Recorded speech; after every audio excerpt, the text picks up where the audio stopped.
आज मैं एक्सप्लेन करने वाला हूँ 2021 में रिलीज हुई द कर्स मूवी को। तो कहानी की शुरुआत सन 1917 से होती है, जहाँ ब्रिटिश और जर्मनी के बीच जंग हो रही है।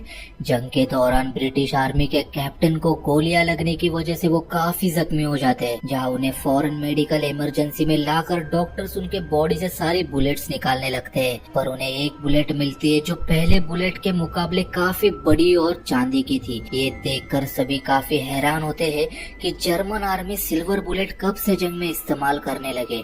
कैप्टन डॉक्टर को कुछ बताने की कोशिश करते हैं, पर उनकी हालत इतनी खराब होती है कि वो किसी को भी कुछ बता नहीं पाते और वो अपना दम वहीं पर तोड़ देते हैं। तभी एक लड़की किसी से मिलने के लिए आती है और कहानी आती है 35 साल पहले, जहाँ वो लड़की छोटी है और उसका भाई एडवर्ड उसे परेशान कर रहा था। तभी उनकी मॉम आकर एडवर्ड को डांटती है और यह हमें पता लगता है कि उस लड़की और एडवर्ड के फादर इस टाउन के हेड है, जो लोगों के जमीनों पर कब्जा करने का शौक पालते हैं। उसी टाउन में एक कबीला आता है जिसकी मुखिया एक औरत थी, जो अपने एक आदमी को चांदी के कुछ सिक्के देकर कहती है कि इन सिक्कों को पिघलाकर इन्हें इंसान के जबड़े जैसा बना दो। उस औरत के कहने पर वो आदमी उन सिक्कों को पिघलाकर इंसानी जबड़ा बना देता है, जिसके बाद उस कबीले की मुखिया वो औरत उस जबड़े पर काला जादू करने लगती है।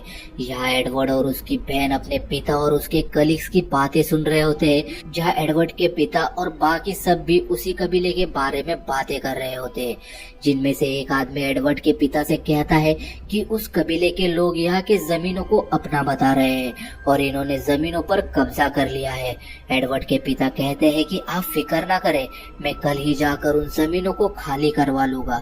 अगले दिन एडवर्ड के पिता अपने लोगों के साथ उस कबीले के लोगों को चुपचाप जमीनें खाली करके जाने के लिए कहते हैं, पर जब वो लोग जाने से मना करते हैं तो वो लोग कबीले के सारे टेंट्स को जलाकर उन पर हमला कर देते हैं और सबको मौत के घाट उतार देते हैं, जिनमें से उस कबीले की मुखिया और उसका एक आदमी भाग रहे होते हैं। पर एडवर्ड के पिता के लोग उन्हें पकड़कर एडवर्ड के पिता के पास लाते हैं और वो लोग उस औरत के पास वही चांदी का जबड़ा देखते हैं, जिसे देखकर वो उस औरत से कहते हैं कि तुम यहाँ पर काला जादू नहीं कर सकती, इस गलती की सजा तुम्हें जरूर मिलेगी। और एडवर्ड के पिता अपने लोगों को हुक्म देकर उस औरत को जिंदा ही दफन करने के लिए कह देते हैं और उसके साथी को भी मारने का हुक्म दे देता है, जिसके बाद उस औरत के साथी के हाथ पांव काटकर स्कैरक्रो बनाकर खेत में लटकाया जाता है। उस औरत को भी जमीन में जिंदा दफनाया जाता है, पर वो औरत कब्र में जाते जाते भी काले जादू का मंत्र पढ़ने लगती है। रात होने पर एडवर्ड की बहन को सपना आता है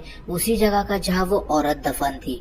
एडवर्ड की बहन जमीन खोदकर उस औरत को बाहर निकालने की कोशिश करती है कि तभी उसका साथी, जिसे मारकर स्कैरक्रो बनाकर लटकाया था, वो अपनी गर्दन घुमाता है, जिसके बाद एडवर्ड की बहन की डर के मारे नींद खुल जाती है। वही हम टाउन में एक आदमी को देखते हैं जिसका नाम जॉन है, जो यहाँ उसी कबीले को ढूंढने आया था। वो अपने उसी साथी के पास आता है जो पुलिस ऑफिसर था, ताकि वो उसकी मदद ले सके।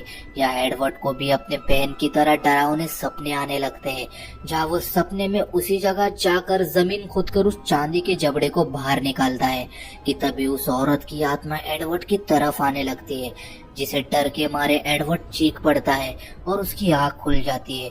आंख खुलने पर वो खुद को घर के बाहर चिल्लाता हुआ पाता है।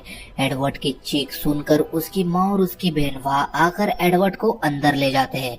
अगले दिन एडवर्ड और उसकी बहन वहाँ के बच्चों के साथ खेल रहे थे कि तभी एडवर्ड का दोस्त सबको उसी जगह लेकर आता है जहाँ उस आदमी को मारकर लटकाया था। वो सब बच्चों से पूछता है कि किस किस को डरावने सपने आते हैं। उस पर सभी बच्चे हाथ उठाते हैं। इसका मतलब सभी बच्चे उस डरावने सपने से वाकिफ है। अब यहाँ एडवर्ड का दोस्त वहाँ की जमीन खोदकर वो चांदी का जबड़ा बाहर निकालता है और अपने मुंह में लगा लेता है, जिसके तुरंत बाद उसकी हालत बिगड़ने लगती है और तबीयत खराब होने लगती है और वो अजीब बर्ताव करने लगता है। यहाँ वो एडवर्ड को पकड़कर उसके गले को काट लेता है। ये नजारा देखकर सारे बच्चे डर के मारे वहाँ से भाग जाते हैं। एडवर्ड की बहन घर आकर बताती है कि एडवर्ड को चोट लगी है। ये सुनते ही फौरन उसके पिता वहाँ जाकर एडवर्ड को घर लाते हैं। डॉक्टर जब एडवर्ड को चेक करते हैं तो वो बताते हैं कि एडवर्ड के गर्दन पर काफी बड़े काटने के निशान है, शायद इसे किसी जंगली जानवर ने काटा है। रात को जब एडवर्ड की बहन सो रही होती है तो उसे वही डरावना सपना आता है, पर इस बार वो स्केरक्रो उसे पकड़ लेता है, जिससे उसकी नींद खुल जाती है और उसे एडवर्ड के चिल्लाने की आवाज आती है। जब वो एडवर्ड के कमरे में आकर देखती है तो वो एडवर्ड को देखकर काफी डर जाती है, क्योंकि एडवर्ड के बॉडी से अजीब किस्म के टेंटेकल्स निकल रहे थे। उसकी चीख सुनकर एडवर्ड के माता पिता एडवर्ड के कमरे में आते हैं, पर एडवर्ड अपने बिस्तर पर नहीं था, इसलिए एडवर्ड के पिता अपने लोगों की मदद से पूरे जंगल में एडवर्ड को ढूंढने लगते हैं। 2 दिन लगातार ढूंढने पर भी एडवर्ड का कुछ भी पता नहीं चलता, जिसकी वजह से सभी काफी परेशान हो जाते हैं। जहाँ पुलिस ऑफिसर जॉन को आकर बताता है कि टाउन के हेड का बेटा एडवर्ड गायब हो गया है। अब एडवर्ड की बहन अपने सर्वेंट को लेकर चर्च आती है, जहाँ एडवर्ड का दोस्त भी मौजूद था।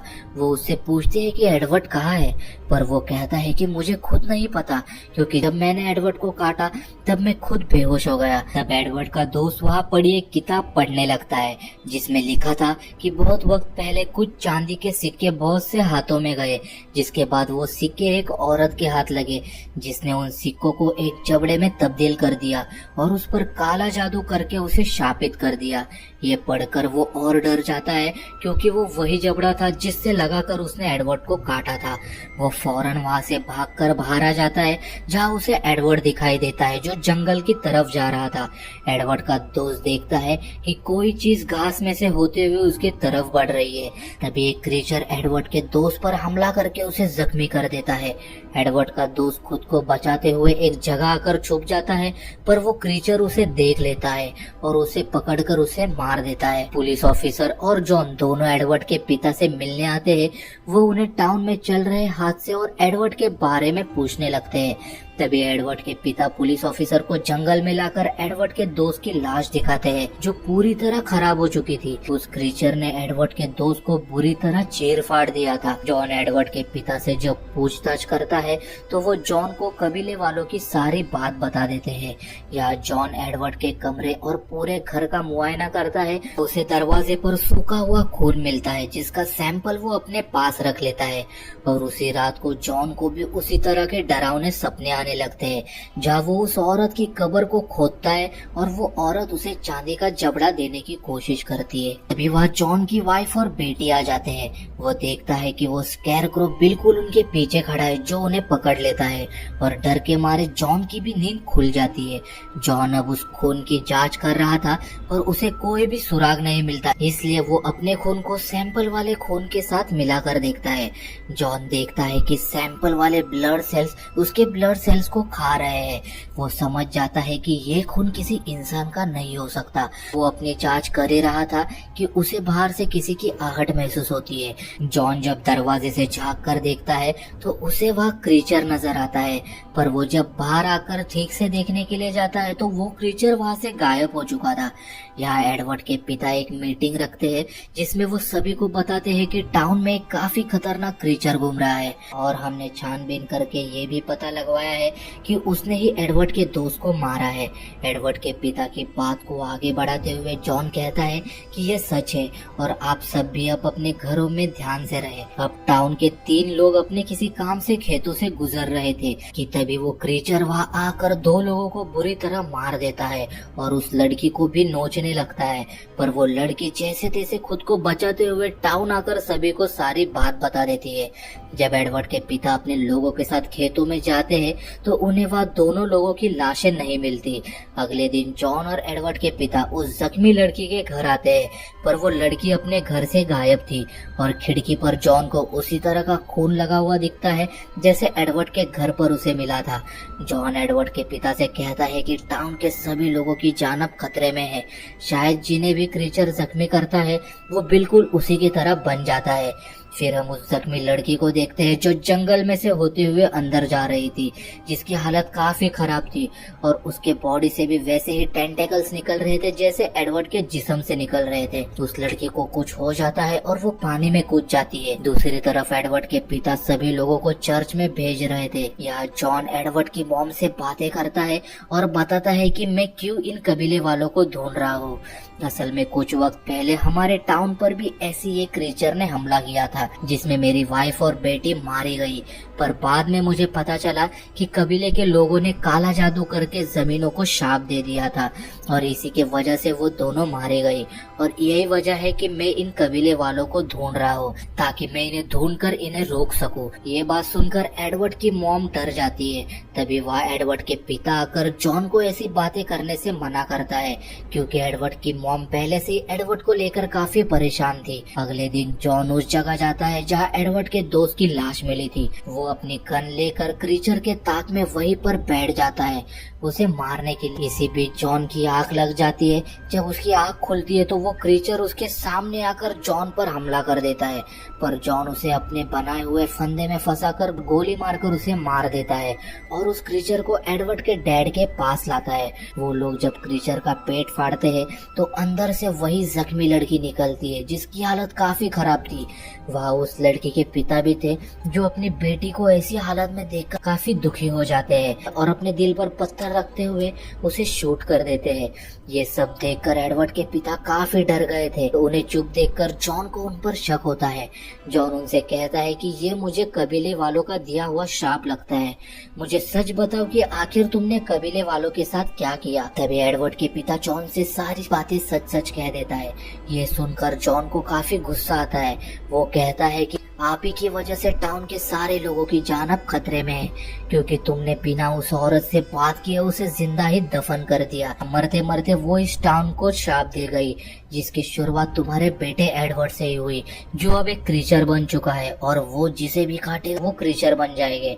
ये सुनकर एडवर्ड के पिता उन सारे क्रीचर्स को मारने का ठान लेते हैं और अपने लोगों के साथ जंगल में आ जाते हैं। जबकि जॉन एडवर्ड के बहन के पास आकर उस दिन की सारी बात पूछने लगता है जिस पर वो सारी बात बता भी देती है कि कैसे एडवर्ड के दोस्त ने जमीन खोदकर उस जबड़े को निकाला, उसे लगाकर एडवर्ड को काट लिया और ये भी कहती है कि एडवर्ड के दोस्त ने बाद में वो जबड़ा चर्च में कहीं छुपा दिया। वो लोग चर्च आकर वो जबड़ा पा लेते हैं। जॉन समझ जाता है कि ये सब उस औरत के श्राप से ही हो रहा है और उन्हें ये भी पता लगता है कि इस श्राप को खत्म करने का जरिया बस इसी जबड़े में है।